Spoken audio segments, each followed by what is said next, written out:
Welcome back to another lecture. Now, in this lecture, we are going to look at keyword planning. We've looked at match types. Now we have to look at what keywords can we use for our campaign. All right, so we've got a number of sources that we can use for keyword planning. The number one is Google's own suggested keywords within the ad interface. So once you've actually done the advert, completed the actual advert look, then it will suggest some keywords for you.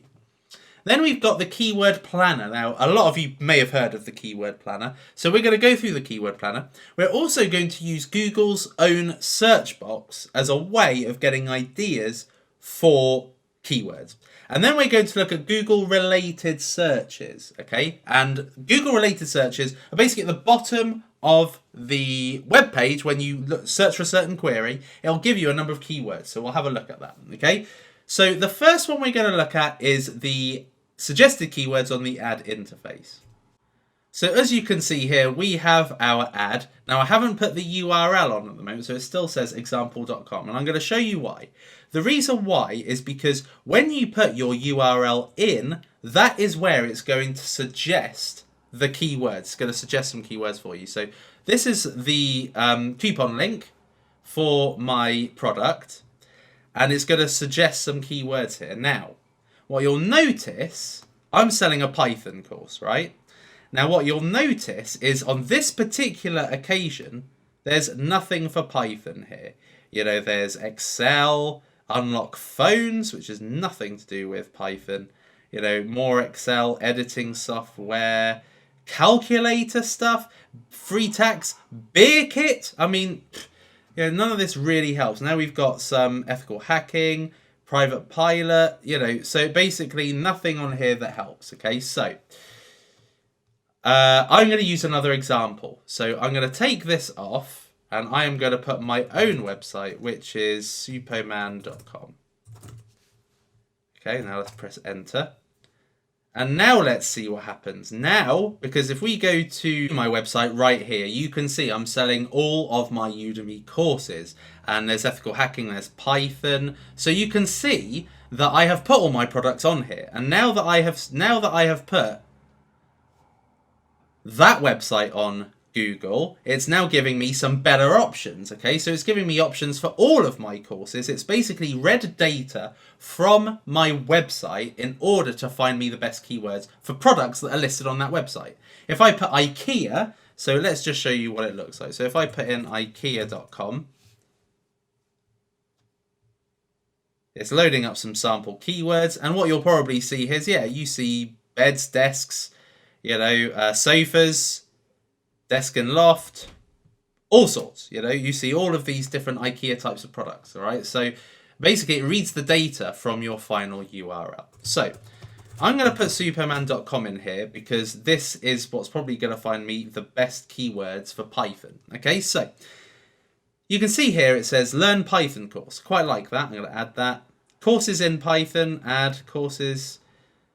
You know what? I'm going to add them all. So you just add all from that category. Now, learn Python. Now look at all of this. This is giving me some really good keywords. So these are basically the queries that will unlock my ad. Okay, so if people type in a query and the query matches my keywords, it will show my ad. So this is really good. Okay, this is giving me some really good ones. Learn Python 3, I like that. How to learn Python 3, I like that. Python 3 learn. Some good ones, There's some good ones in here. And what I like about all of these is that there's no, learn Python cheap, learn Python free or anything like that. So there's some good ones right in here. Let's look at best Python, best course to learn Python. I quite like that. So you can see that there's some quite good suggestions that are picked up from the website, your product website or your landing page, that will enable you to put some really good keywords in off the bat. Now, I've already said to you how you can use match types to control how these keywords are shown. Okay, so I could put, learn Python plus Python plus course. That means it must include all of these terms in my keyword, but a search query can have words after or beforehand as long as it's got these words. Now, what I could do to make sure it doesn't say learn Python course free is I could put minus, so make it a negative keyword, and then in brackets, take off the 3. All right, so that makes sure that nobody will put learn Python course this above keyword.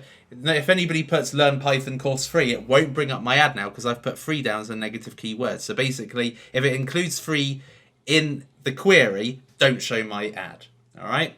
Courses in Python, I could put this in brackets. So if somebody types in courses in Python, it'll bring up my ad. Same for Learn Python 3. I can do that here as well. So as you can see, given me some pretty good specific keywords. These are keywords that would do well, I think, if somebody typed it in a query. It would show my course. Now, you then have to do a vetting exercise. Right, what courses show buyer intent? Okay, so Python course, that shows a bit of buyer intent. Python 3 Learn, it shows buyer intent, but they could be wanting to learn for free. They may not be wanting to pay. So I'd probably take Python 3 Learn off.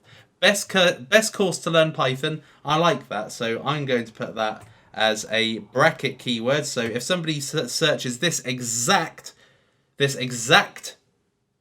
query, it'll bring up my ad. Okay. How to learn Python 3, that does show a bit of buyer intent, but not necessarily. Okay. So if I put, learn Python 3 online, so you can actually make changes in real time to this, and then I'll put that as an exact term again. So if somebody searches for this exact query, that will come up. If I put it in quotes, if somebody searches for it and some other words, as long as they search for it in this order, it will come up. So I'm going to put that. And if they put Learn Python 3 online free, it won't come up because I've got a negative keyword. So the Google suggestions, their own suggestions are pretty good and you can edit them. So if there's a particular, I want to learn Python. If there's something that you want to change on it, you can. If you want to leave it, you can. If you want to make it, either a phrase, an exact term, a broad match, you can do whatever you want with it. But you've got the ability to edit it there and then. It sends it straight into this as long as you press add.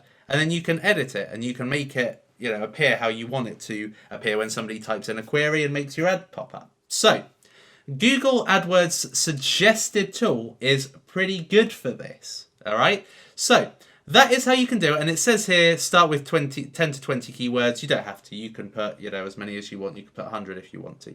So, and it also says here, which you'll probably know already, keywords are broad matched already to help you get wider range of relevant traffic. Okay, don't believe it. Okay, it may be wider range of traffic, but I'm not necessarily sure it will be relevant. Okay, and broad matches, well, I've already told you about broad matches. It basically allows Google to spend your money quite freely. So make sure that you use the match types on these keywords. All right. In the next lecture, we're going to look at the keyword planner tool. So I will see you there.